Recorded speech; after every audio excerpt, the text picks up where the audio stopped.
loves, my name is Jessica and welcome to my channel. If this is your first time seeing my face, make sure to check out my American Horror Story Cult episode 1 and episode 2 for reviews. I will leave them linked down below, and don't forget to give this video a thumbs up if you agree or even if you disagree. Make sure to leave comments below so we can get this thing being like an active chat, like how you're feeling about this season so far. And make sure to hit that subscribe button for more review videos and beauty makeup videos. And I know, I'm sorry, this is for my regular subscribers. I'm sorry that this is the third video in a row that's a cult review. Life has been busy, blah blah blah, no excuses. I have my notes right here for American Horror Story Cult episode 3, Neighbors from Hell. So let's jump right on into this.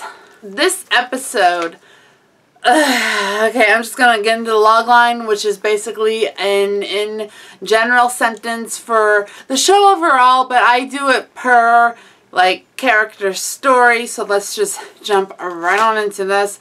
Allie deals with the aftermath of shooting Pedro, such as she is per se being attacked. We have this ad that is posted for stud men to come to lesbians' houses, horny lesbian houses, whatever that was.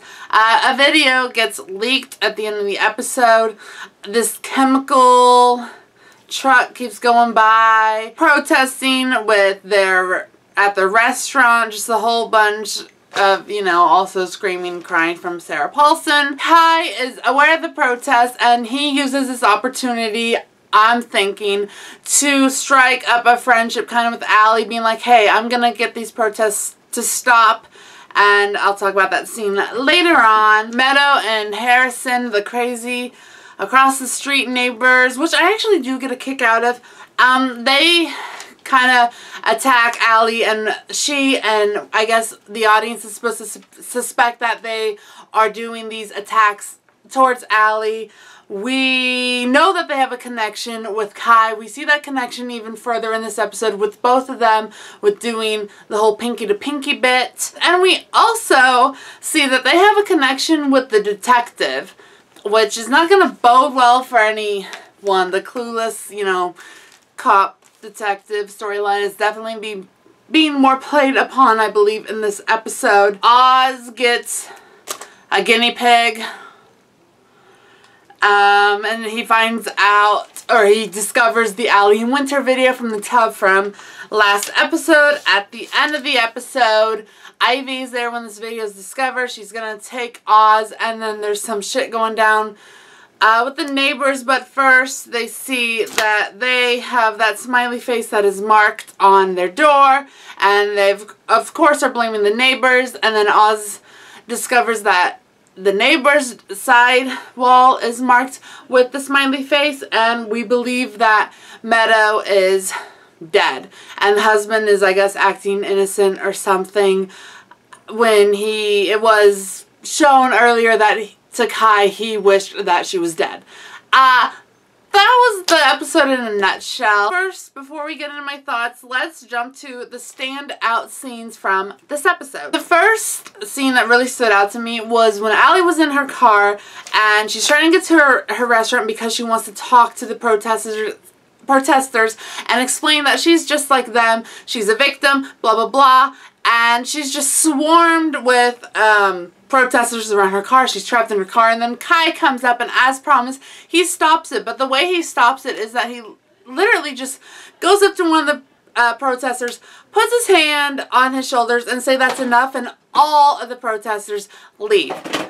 That scene stood out to me because it was just more of like the whole cult aspect, and the question being brought up, like, what does Kai have over these people? What is his power? Why does he have all this control? Why is he able to touch one man and basically whisper, that's enough, and 50 protesters just walk off casually? So that scene was more so just interesting because of the whole power that we see from Kai. The second and the last standout scene from this episode was when Allie finally confronts one of the people that's from the chemical truck, and this guy is on her lawn spraying this whatever all over her lawn, and she's like, why are you doing this? What is that? And she takes off the mask, and it's like a white face with the smiley symbol on it, and it's bleeding, and I just thought that was interesting imagery. That's about it. The scene wasn't particularly exciting because this was like the third or fourth time we saw this chemical thing going on with no explanation. Overall episode was that I didn't care what was going on. It just felt like there wasn't a whole lot happening to me. It was just more Allie screaming and crying, and I love Sarah Paulsen, but I would love for her to have more like meat and in depth and like growth and an arc with this character. An arc is when a character kind of transforms over time. It could be early on or later. It could be for the good or for the worse, just something. I had two things in particular about my thoughts for this show. Guinea pig.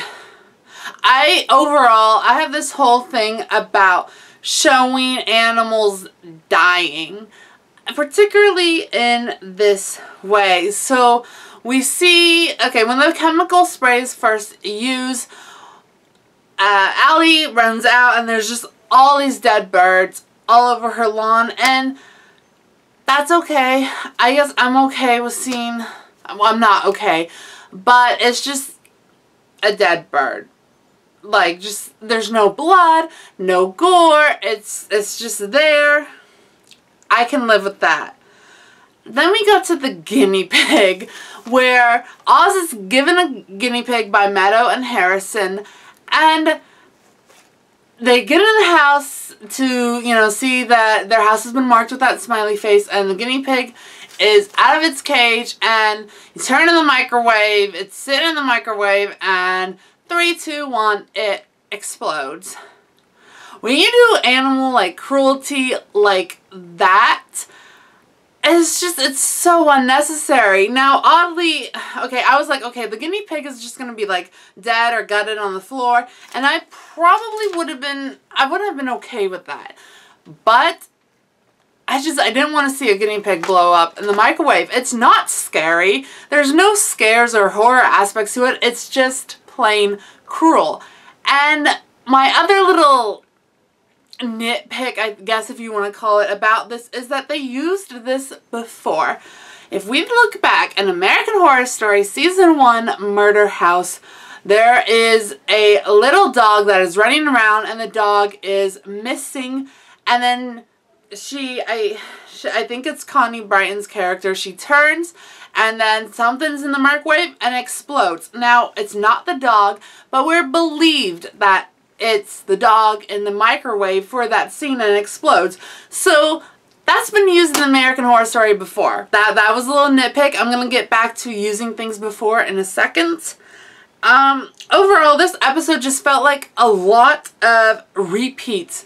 They did the smiley discovery scene so many times in this episode. Like, in the beginning of the last act, we have the smiley face on the door, Allie and Ivy have been marked, and then it ends with them going in the house, blood's all over, and the smiley is on their door. Like, yeah, the person was in their house this time, but they're already marked. We know that. So it just felt like something that's being repeated that's not contributing to move the story forward.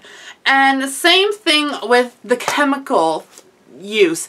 The chemical truck, the chemical being sprayed, was shown, almost addressed 3 to 4 times in this episode. Maybe that's not really a lot when we don't know what this chemical about, but we have 42 minutes of an episode, and you're gonna keep showing Allie trying to confront and wondering what this chemical truck, chemical spray is doing and why they're doing it, and it doesn't really lead to nowhere except for the fact that it's the same people who's behind the smiley, probably, who's doing this, and I feel like the audience has already jumped ahead and has guessed that, so this has no purpose being shown so many times. It doesn't move the story forward in this episode. It's introduced too many times, and maybe it'll be addressed, but if it's the people, the clowns or whatever are behind it, guessed it, done. Now, my theories, I'm sorry if my theories might be spoilerish to you in any ways. I just say my theories to get it out there, and also for an opportunity for you to tell me what your theories are. I 110%, and my sister does too, believe that the therapist, Cheyenne Jackson, excuse me, is partly behind this. In the opening scene, we see, who are they? Rosie and Mark. They're a new couple. They're going to therapy, and she has trypophobia, which I guess is a fear of coffins, and she's telling Cheyenne all this, and then Mark and Rosie get back to their house. Clowns are there. They attack and they bolt them inside of coffins, and then they die. That sounded too casual. I'm sorry. He is being told all of these townspeople's fears, and then they're being killed. That's not a coincidence. And going back to like doing something that's been used before, you don't trust therapists in American Horror Story. We have Ben Harmon from Murder House, who's the husband, and he's cheating and crazy and seeing things, whatnot. And then, of course, in Season 2 Asylum, we have Oliver, who is Bloody Face. So you don't trust therapists. So yeah, I really didn't have much thoughts about this episode because I felt like there wasn't a whole lot of new stuff that happened in this episode. Of course, I'm still remaining interested in Kai, as I mentioned that protesting scene before. I want to know about his character. He's the most interesting part to me right now. I'm giving this episode a 6.8 out of 10. I'm just, I wanted to get better so much, and I just feel like it's kind of being like Hotel, where it's all being predicted and there's no scares, no surprises. It's just weirdness, sex, gore. I don't know. I just didn't feel like this episode was creepy at all. I felt like episode 2 was gonna head in that direction, and episode 3 has put that to a halt. These are just my opinions. If you agree or disagree, let me know down below. If you disagree, just know it's just a show. Just opinions. My opinions, your opinions. You don't have to attack anyone or anything over an opinion. So thank you for watching. I hope to get beauty videos up this weekend. I will definitely have another cult episode review on number 4 up next week. Thank you so much for watching. Remember to love others, but first and foremost, always love yourself, because you're beautiful no matter what anyone else says. Bye!